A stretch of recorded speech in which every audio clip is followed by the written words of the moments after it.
Good morning students. आज का हमारा टॉपिक है स्फेरिकल हार्मोनिक्स, गोलीय हार्मोनिक। ठीक है, प्रीवियस लेक्चर में हमने एकल इलेक्ट्रॉन परमाणु के लिए, ठीक है, हमने वन इलेक्ट्रॉन, सिंगल इलेक्ट्रॉन जो हमारा एटम था उसके लिए क्या निकाले थे, श्रोडिंगर इक्वेशन को निकाला था स्फेरिकल कोऑर्डिनेट्स की फॉर्म में। ठीक है, तो स्फेरिकल कोऑर्डिनेट्स की फॉर्म, जो हमारे स्फेरिकल कोऑर्डिनेट्स होते हैं आर, थीटा और फाई, इन कोऑर्डिनेट्स की फॉर्म में हमने श्रोडिंगर इक्वेशन को लिखा था। फिर उसके बाद में वेरिएबल सेपरेशन के मेथड से हमने उस इक्वेशन को आर और थीटा फाई में अलग अलग किया था। एक हमारा पार्ट जो था वो आर डिपेंडेंट था, एक जो हमारा पार्ट था वो थीटा और फाई डिपेंडेंट था। इसे रेडियल डिफरेंशियल इक्वेशन कहते हैं और ये हमारी एंगुलर डिफरेंशियल इक्वेशन होती है कोणीय चरों पर निर्भर अवकल समीकरण, और ये त्रिज्यीय चर पर निर्भर अवकल समीकरण। तो यहाँ तक हमने ज्ञात कर लिया था। आज हम निकालेंगे गोलीय हार्मोनिक, स्फेरिकल हार्मोनिक्स। ये जो वाई थीटा फाई होता है श्रोडिंगर इक्वेशन के अंदर, हमारे पास जो वाई थीटा फाई की इक्वेशन आएगी, इस वाई थीटा फाई के जो हमें सॉल्यूशंस मिलेंगे उन्हें क्या कहते हैं, स्फेरिकल हार्मोनिक्स कहते हैं। ठीक है, तो आज के लेक्चर में हम इनको पढ़ेंगे।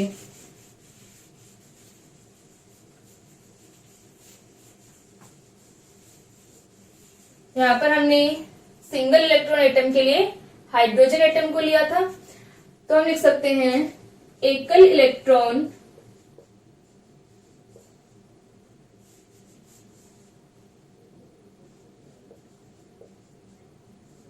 इलेक्ट्रॉन परमाणु के लिए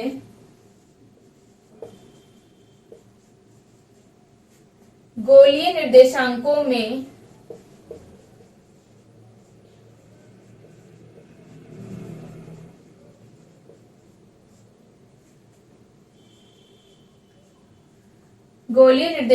में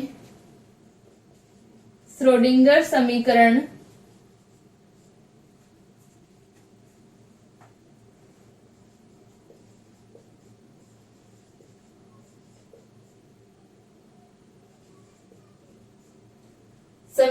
को लिखने पर या निर्देशांकों में श्रोडिंगर समीकरण के लिए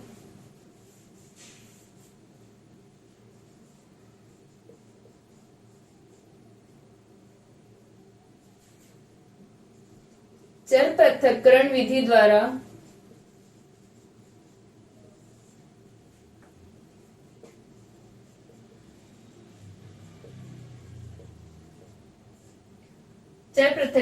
द्वारा समीकरण के या दो अवकल समीकरणें प्राप्त होती हैं।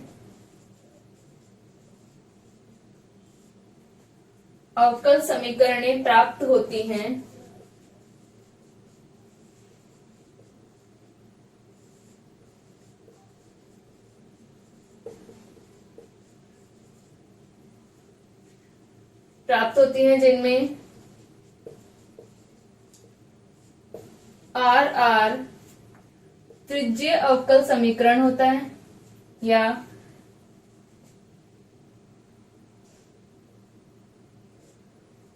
हम लिख सकते हैं कि यहाँ पर जो हमारा आर आर होता है, यानी जो आर पर डिपेंडेंट पार्ट होगा, हम उसे लिख सकते हैं जहां आर आर पर निर्भर भाग होता है,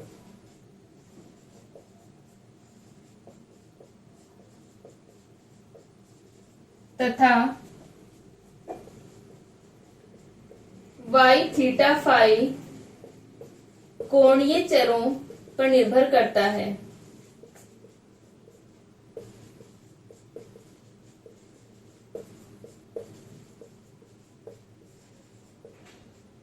ठीक है, तो यहाँ पर हमारा जो वाई थीटा फाई है वो क्या होगा, इन कोणीय चरों पर निर्भर करता है, और इसको भी दो पार्ट में डिवाइड कर सकते हैं। एक हमारा थीटा डिपेंडेंट होगा, एक फाई डिपेंडेंट होगा, और वहां से हम थीटा डिपेंडेंट पार्ट के सॉल्यूशन लिखेंगे और फाई डिपेंडेंट पार्ट के सॉल्यूशन लिखेंगे, और उन दोनों को मिलाकर के हमारे क्या मिलेंगे, हमें स्फेरिकल हार्मोनिक्स मिलेंगे, गोलीय हार्मोनिक मिलेंगे।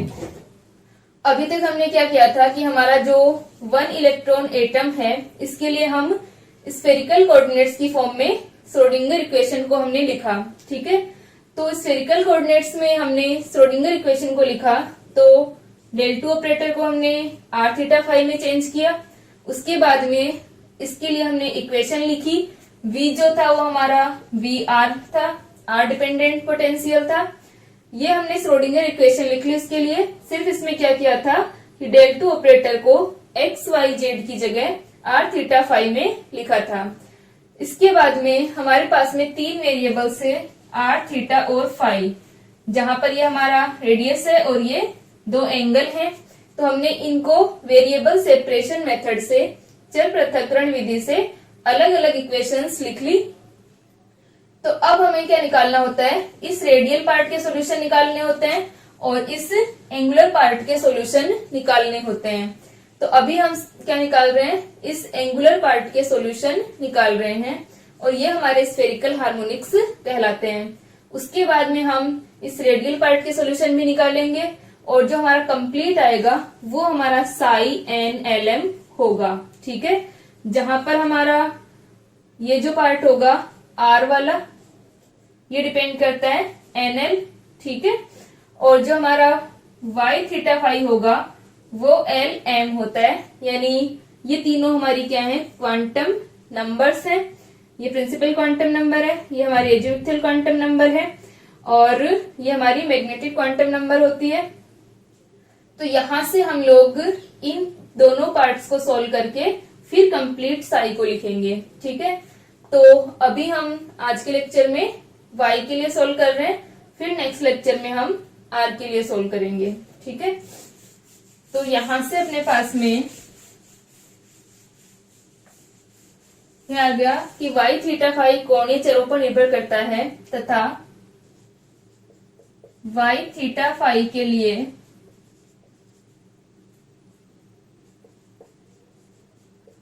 निम्न अवकल समीकरण प्राप्त होती है।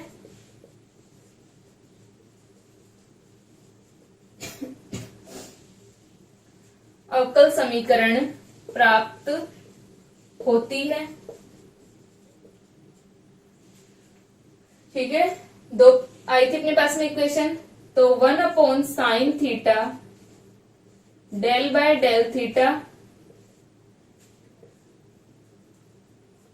Sign theta del Y theta phi upon del theta plus 1/sin square theta del 2 upon del phi 2 Y theta phi equal to minus का L into L plus 1 Y theta phi, ठीक है। ये हमारे पास में इक्वेशन आ गई थी। अब हम इसे फिर से इक्वेशन नंबर 1 दे रहे हैं। तो ये जो हमारी इक्वेशन थी, इसके अंदर हम क्या कर सकते हैं कि जो हमारा वाई थीटा फाई है इसे भी हम चर पृथक्करण विधि द्वारा 2 चरों में विभक्त कर सकते हैं। तो हम लिख सकते हैं उपरोक्त समीकरण में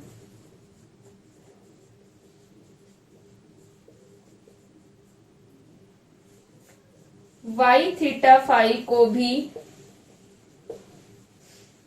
चर पृथक्करण विधि द्वारा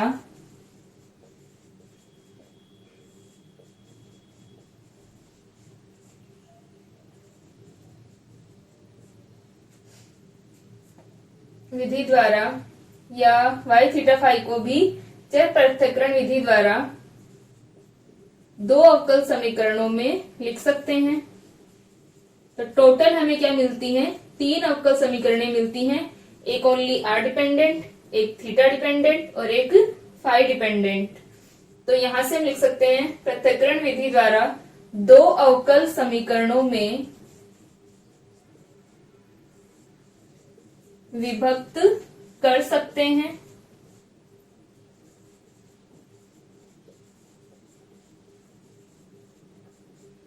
ठीक है।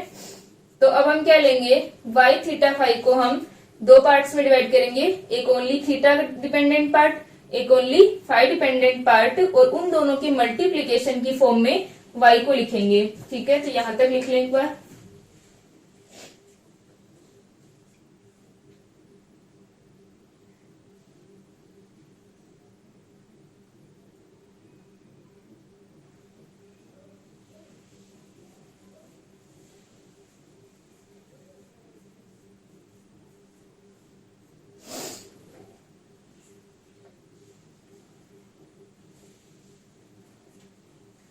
ठीक है, इसके नीचे एक बार ये भी लिख लेना, ये जो हमारी इक्वेशन है,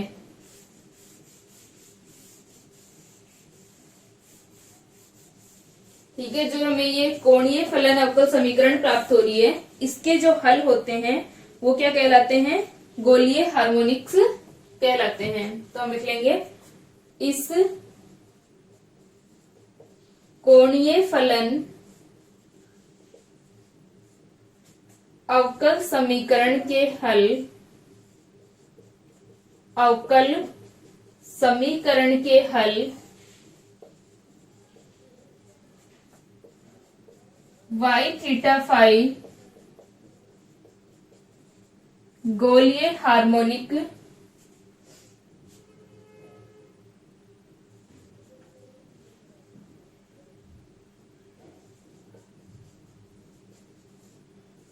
हार्मोनिक कहलाती हैं, गोलीय हार्मोनिक कहलाते हैं।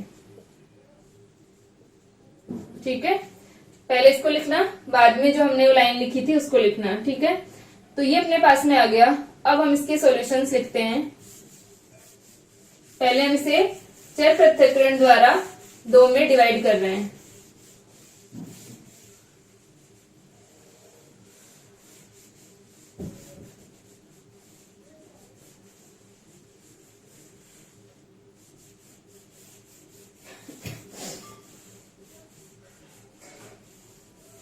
तो यहां से अपने पास आ जाएगा कि माना y theta phi equal to, एक हमारा ओनली थीटा डिपेंडेंट पार्ट है, एक हमारा ओनली फाई डिपेंडेंट पार्ट है। ठीक है, तो इसको हम क्या करते हैं, समीकरण 1 में रख देते हैं।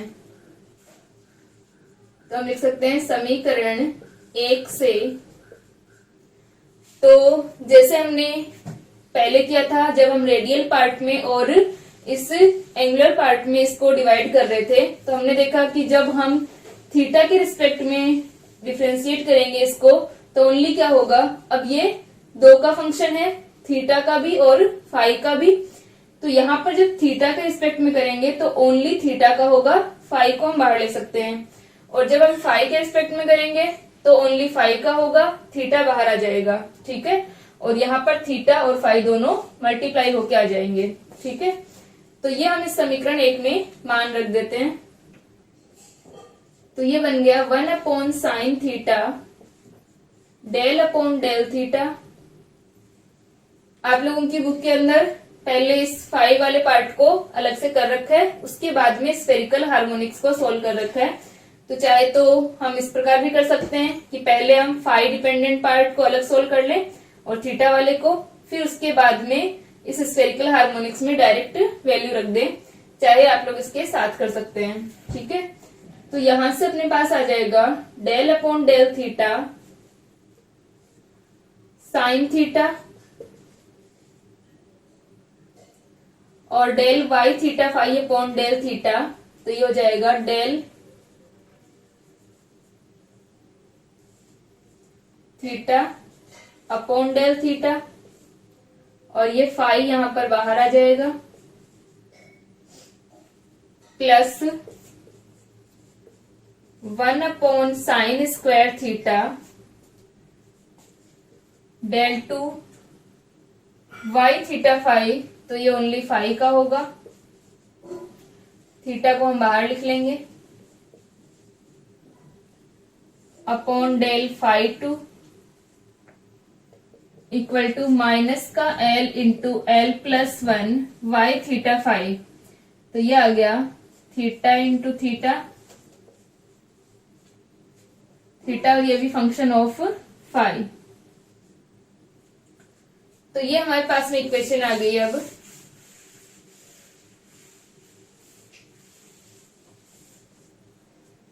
इससे हम देते हैं समीकरण 2। तो इस इक्वेशन के अंदर अब क्या आ रहा है कि ये वाला तो हमारा पूरा थीटा डिपेंडेंट है, लेकिन इसके अंदर फाई आ रहा है, और ये वाला जो पार्ट है हमारा, इसके अंदर यहाँ पर थीटा और साइन स्क्वायर थीटा आ रहे हैं। तो हम क्या करते हैं, इस पूरी इक्वेशन को मल्टीप्लाई कर देते हैं sine square theta upon theta into phi से। ठीक है, तो हम लिख सकते हैं समीकरण 2 को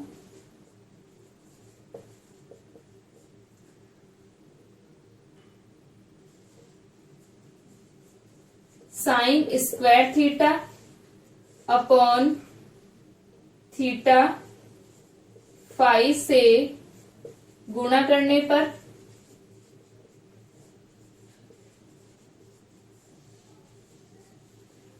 तो इसको जब हम मल्टीप्लाई करेंगे तो क्या हो जाएगा, यहां से फाई कैंसिल हो जाएगा, और साइन स्क्वायर थीटा है तो एक साइन थीटा क्या हो जाएगा, कैंसिल हो जाएगा। ठीक है, यहाँ पर अपने पास क्या है, साइन स्क्वायर थीटा से जब करेंगे तो एक साइन थीटा कैंसिल और एक फाई कैंसिल हो जाएगा, अपॉन में थीटा बच जाएगा। यहाँ पर साइन स्क्वायर थीटा से sign square theta cancel, theta से थीटा कैंसिल और 1/फाई बच जाएगा। और यहाँ पर अपने पास में क्या हो जाएगा, थीटा और फाई कैंसिल हो जाएंगे, साइन स्क्वायर थीटा मल्टीप्लाई हो जाएगा। तो इसको हम लिख सकते हैं 1 sine theta upon theta, sine theta upon theta, del by del theta, sine theta, del theta upon del theta, plus ये अपना आ जाएगा 1/फाई। ठीक है, 1/फाई del two phi divided by del phi two equal to minus का L into L plus 1, और ये थीटा फाई कैंसिल हो गए, साइन स्क्वायर थीटा मल्टीप्लाई हो जाएगा। ठीक है, और इस इक्वेशन को हम लिख सकते हैं sine theta upon theta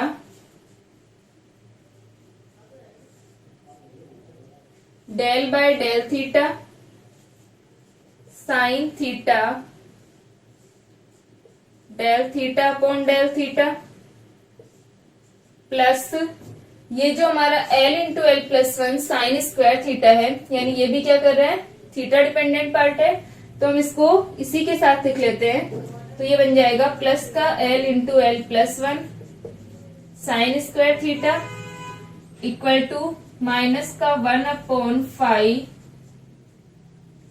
del two phi upon del phi two. ठीक है, तो ये हमारा क्या आ गया, अब ये वाली साइड हमारी ओनली थीटा डिपेंडेंट है, ये वाली साइड हमारी ओनली फाई डिपेंडेंट है। तो हम जानते हैं कि जब हमारे दोनों पद एक दूसरे से क्या हो, परिवर्तित ना हो, एक दूसरे में परिवर्तन करने पर अगर हम थीटा में चेंज करेंगे तो फाई पर परिवर्तन नहीं हो रहा, और अगर इसमें परिवर्तन करेंगे तो इसमें नहीं होगा। ठीक है, तो हम क्या कर सकते हैं, इन दोनों पदों को किसी एक नियतांक के इक्वल रख सकते हैं। ठीक है, तो यहां तक लिख लें इसको।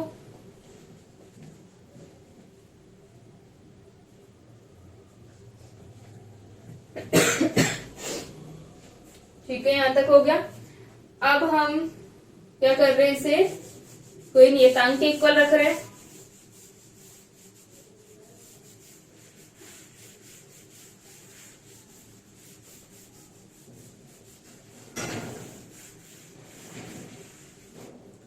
तो यहां से आ जाएगा समीकरण 3 के दोनों पदों को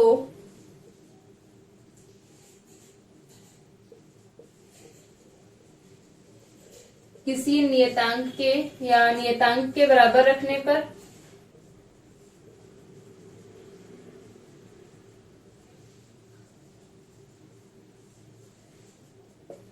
क्या आ जाएगा, sine theta upon theta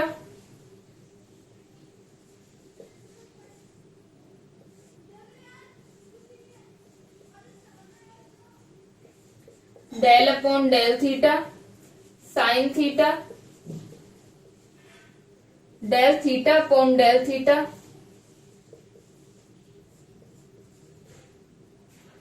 plus L into L plus 1 sine square theta equal to M square. ठीक है, एम स्क्वायर के हम इसको इक्वल रख रहे हैं। इसी प्रकार ये वाला आ जाएगा अपने पास में, ये हमारी इक्वेशन नंबर 4 और माइनस का 1 upon 5 del two 5 upon del 5 2 equal to M square. तो ये क्या बन जाएगा अपना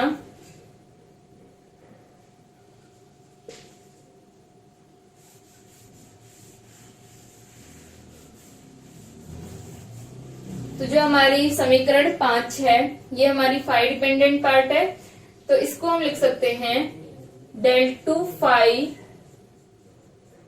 upon del phi 2 equal to minus का एम स्क्वायर फाई। ठीक है, और इस एम स्क्वायर फाई को भी हम इधर ले लें तो क्या बन जाएगा ये del two phi upon del phi 2 plus का M square phi equal to 0। ठीक है, ये अपना एक सेकेंड ऑर्डर डिफरेंशियल इक्वेशन आ गई। तो यहां से हम इसका सॉल्यूशन लिख सकते हैं कि फाई इक्वल टू क्या होगा ए ई की पावर, हम लिख सकते हैं कि उपरोक्त समीकरण का हल निम्न होगा।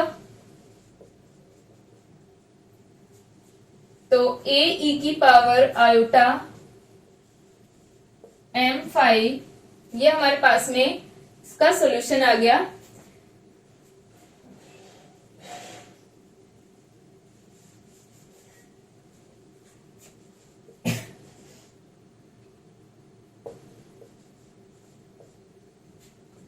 ठीक है, तो यहां पर अपने पास में फाई का सॉल्यूशन आ गया। अब जो हमारा फाई है वो क्या था, ये वाला एंगल होता है। ठीक है, फाई जो एंगल होता है वो क्या करता है 0 से लेकर के पूरा 2 पाई तक चेंज होता है। ठीक है, तो यहां पर हम इसके ऊपर जब बाउंड्री कंडीशन लगाएंगे तो हम क्या करेंगे पूरी 0 टू 2 पाई, तो यहाँ पर इस बाउंड्री के लिए फाई जो है वो सेम रहना चाहिए। इससे पहले हम ए का मान क्या कर सकते हैं, नॉर्मलाइजेशन कांस्टेंट है ए, पहले हम ए का मान निकालते हैं। ठीक है, फिर इसके ऊपर बाउंड्री कंडीशन लगाएंगे। तो यहां तक लिख लें एक बार इसको।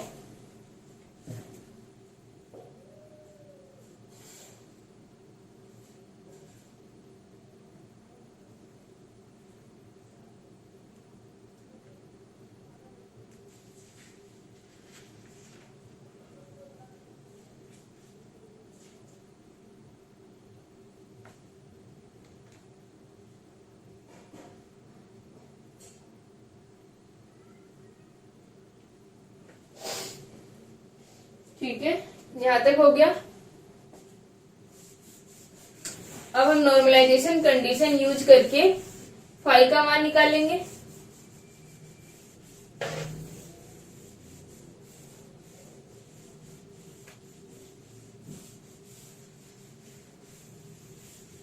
ठीक है, नॉर्मलाइजेशन कंडीशन को यूज करके हम इस नियतांक का मान निकालते हैं। तो जो हमारा सॉल्यूशन आया है phi equal to A E की पावर आयोटा एम फाई।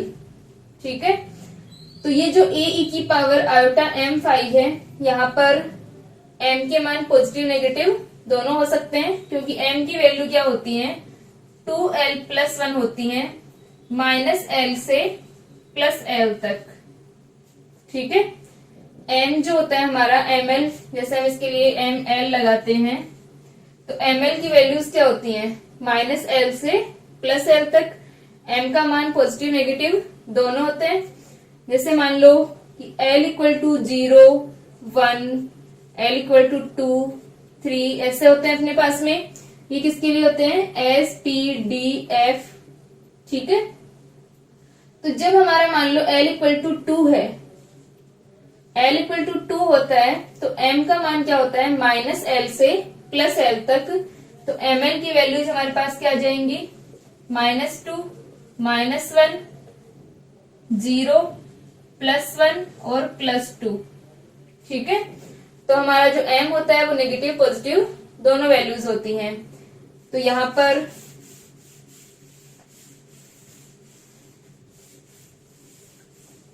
लिख लेंगे कि M का मान, जहां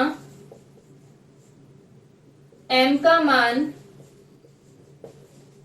धनात्मक तथा ऋणात्मक दोनों हो सकता है।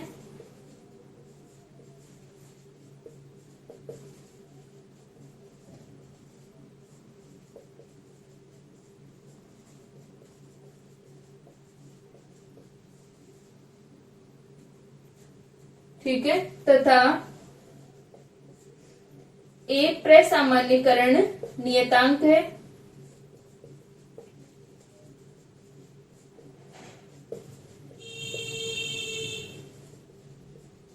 अतः जो हमारा नॉर्मलाइजेशन कंडीशन है उसको यूज करके हम ए का मान निकालते हैं। अतः प्रसामान्यीकरण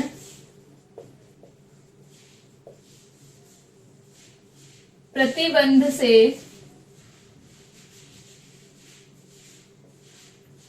प्रसामान्यीकरण प्रतिबंध से अपने पास क्या आ जाएगा? Integration phi star phi D phi. ठीक है, ये हमारा कैपिटल फाई जो हम ले रहे हैं वो है, और ये डी फाई। तो यहां से अपने पास क्या हो जाएगा? इक्वल टू क्या होना चाहिए? 1 होना चाहिए। अब यहां पर हम लिमिट क्या रखेंगे? फाई की लिमिट होगी 0 to 2 पाई। ठीक है, तो फाई स्टार फाई हमने किया, तो ये हो गया 0 to 2 पाई। फाई स्टार क्या हो जाएगा? ए ई की पावर माइनस का आयोटा एम फाई, और फाई क्या हो जाएगा? ए ई की power iota M phi D phi equal to 1।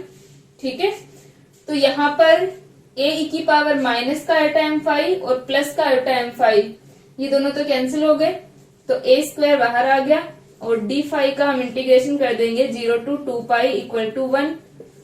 तो ये डी फाई का कितना हुआ? 2 पाई।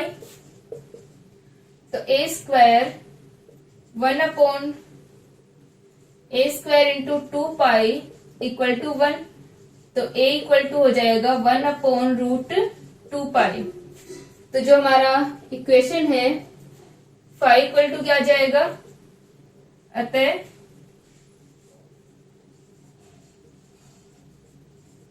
फाई इक्वल टू ए की पावर आयोटा एम फाई, तो 1 अपॉन रूट 2 पाई ई की पावर आयोटा एम फाई। ठीक है, ये हमारे पास में फाई आ गया। कहां तक हो गई थी हमारी इक्वेशन? 4 तक, या इसको 5 दे लेना। ठीक है, 5 या 6 है शायद ये। ठीक है, तो ये अपने पास में फाई का मान आ गया।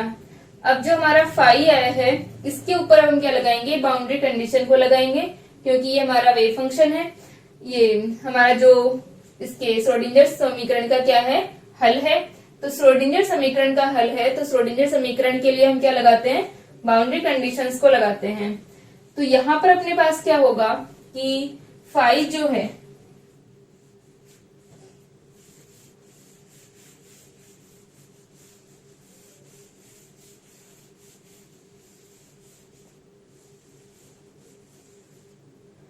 ठीक है, इसको लिख लो एक बार।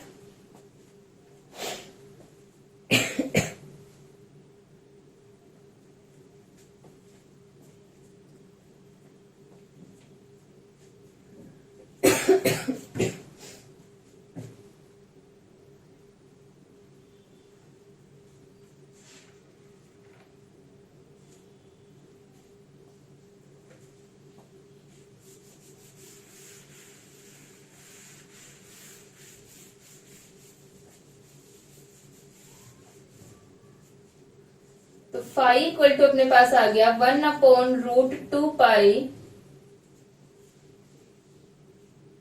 ई की पावर आयोटा एम फाई। ठीक है, तो यहां पर अपना क्या हो गया कि फाई जो होगा वो इस प्रकार है, 0 to 2 पाई तक है। ठीक है, 0 to 2 पाई तक ये है, यानी जब फाई जब है, जब 0 से लेके 2 पाई चला जाएगा, 2 पाई से वापस 2 पाई और घूमता है, नेक्स्ट 2 पाई से 4 पाई। ठीक है, यानी क्या होना चाहिए कि इस बाउंड्री के ऊपर जो हमारी 2 पाई वाली बाउंड्री है, यानी जब हम एंगल, पहले मान लो हमने एंगल फाई इक्वल टू 0 रखा। ठीक है, फिर हमने फाई इक्वल टू 2 पाई किया, तो यहाँ पर जो हमारे फाई 1 और फाई 2 है, फाई 1 क्या है 0 एंगल पर और फाई 2 क्या है हमारा 2 पाई एंगल पर। उस टाइम पर क्या होने चाहिए, फाई 1 और फाई 2 बराबर होने चाहिए। ठीक है, जैसे कि हम क्या करते थे, फंक्शन के लिए देखते हैं हम कि हमारा जो फंक्शन है वो कंटिन्यूअस होना चाहिए। जैसे मान लो इस प्रकार हमारा कोई फंक्शन है, तो इस बाउंड्री के ऊपर ये वैल्यू सेम आ रही है, इस साइड भी और इस साइड भी। ठीक है, तो ये बाउंड्री के ऊपर मिल रहा है, तो ऐसे ही फाई के अंदर होना चाहिए कि जब फाई पूरा 2 पाई एंगल घूम जाए तो उतना ही मान आ जाए जितना पहले था अपने पास में। इस कैपिटल फाई का मान उतना ही आए जब हम स्मॉल फाई को क्या कर रहे हैं, 2 पाई एंगल से रोटेट कर रहे हैं। ठीक है, इस स्मॉल फाई को 2 पाई एंगल से रोटेट करने पर हमारा जो कैपिटल फाई है वो चेंज नहीं होना चाहिए, वही रहना चाहिए जितना पहले था। ठीक है, तो ये हमारा जो फाई फंक्शन है इस स्मॉल फाई का। ठीक है, तो हम इसके लिए लिख सकते हैं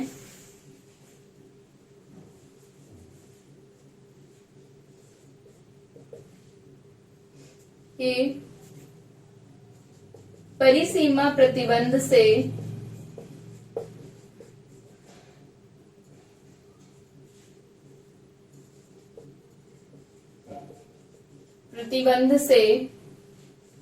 phi equal to phi plus 2 pi, यानी स्मॉल फाई में हम क्या कर रहे हैं, 2 पाई से हम इसको रोटेट कर दिया, तो ये क्या हो जाएगा, इक्वल होने चाहिए।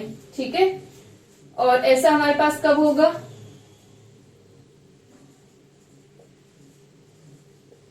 यह तभी संभव होगा जब m इक्वल टू क्या हो,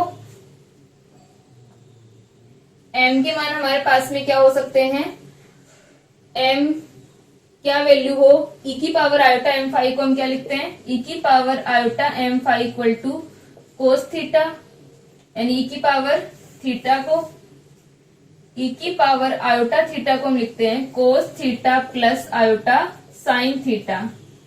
ठीक है, तो ये अपने पास में जो e की पावर आयोटा m फाई, अब हम क्या कर रहे हैं कि हमारा जो परिसीमा प्रतिबंध है उससे फाई प्लस 2 पाई पर दोनों इक्वल हो, तो हम वैल्यू रखें पहले इसके अंदर कि अगर हमने फाई की जगह फाई प्लस 2 पाई कर दिया तो क्या हो जाएगा, फाई प्लस 2 पाई रखने पर, ये हमारी क्वेश्चन नंबर क्या थी, 5। ठीक है, तो हम लिख देंगे समीकरण 5 में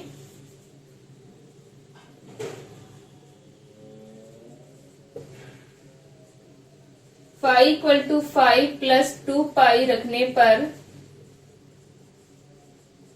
क्या हो जाएगा, capital phi equal to 1/√2 pi और e की power iota m phi plus 2 pi, इसको हम क्या लिख सकते हैं, phi equal to 1/√2 pi e की power iota m phi dot e की पावर आयोटा m 2 पाई।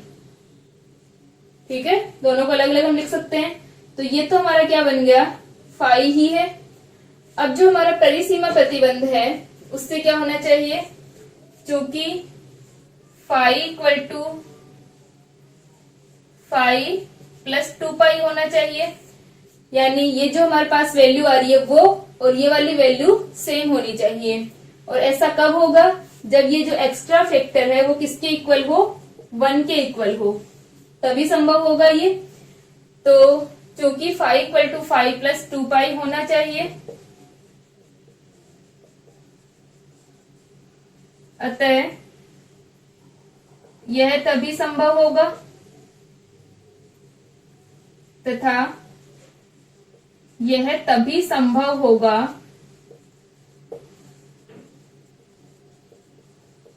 जब क्या हो अपना e की पावर 2 पाई e की power iota 2 pi m equal to 1 हो।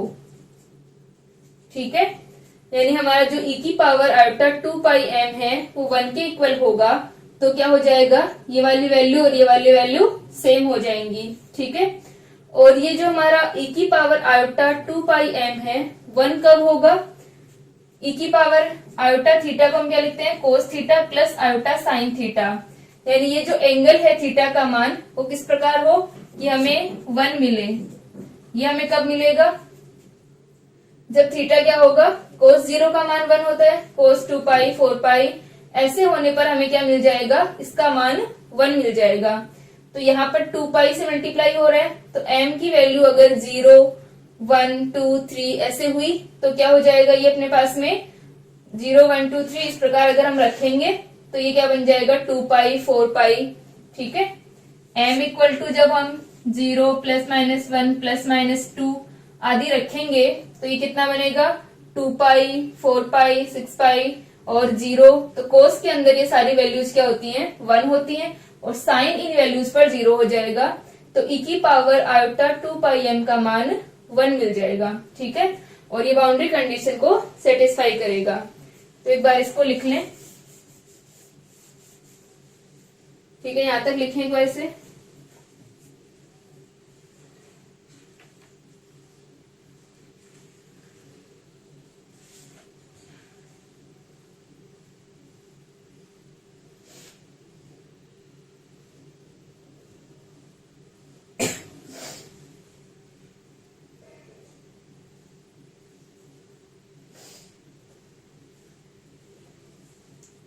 ठीक है, यहां तक हो गया।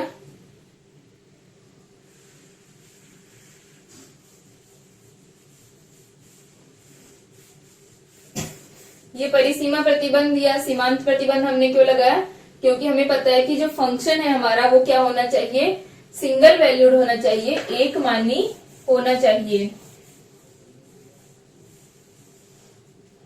तो हम लिख सकते हैं ये सब तभी संभव होगा जब e की power iota 2 pi m equal to 1 हो, अर्थात